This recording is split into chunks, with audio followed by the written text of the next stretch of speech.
আমাদের প্রথম ডেস্টিনেশন ছিল জোনা ফলস। অ্যাকচুয়ালি রাঁচি থেকে পাত্রাতু ভ্যালি যাবার পথে অনেকগুলো ফলস পড়ে, আর বর্ষাকালে ফলস দেখার জন্যই বেসিক্যালি মানুষ ঝাড়খণ্ড যায়।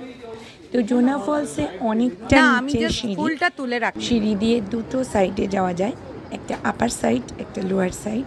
আমি আজকের প্রথম ভিডিওতে আপনাদের আপার সাইড দেখাবো। হাতে ক্যামেরা, নির্জন ভীষণ সুন্দর একটা জায়গা। এই যে আপার সাইডে আমরা চলে এসেছি, এখানে ঢালটা একটু কম, দেখবেন এখানে জলটা উপর থেকে আসছে কিন্তু অতটা ফল করছে না। এখানে কিন্তু জিপ লাইন হয়, এই জায়গাটা থেকে দেখুন জিপ লাইনের রোপটা বাঁধা আছে, কিন্তু আমরা যখন গিয়েছিলাম সেই মুহূর্তে জিপ লাইন হচ্ছিল না, তো এই রোপটা দেখাচ্ছে।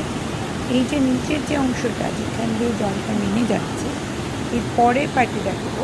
এই জলটা দিয়ে কিন্তু অনেকটা নিচে পর্যন্ত ঝাঁপিয়ে পড়ে, আর তখন দেখতে আরও অনেক সুন্দর লাগে।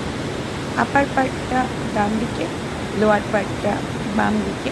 আমরা প্রথমে ডান দিকে এসেছি সিঁড়ি দিয়ে নেমে, তারপরে এটা দেখে আমরা আবার একটুখানি ওপরে উঠবো, উঠে আমরা চলে যাব নেক্সট পার্টটা।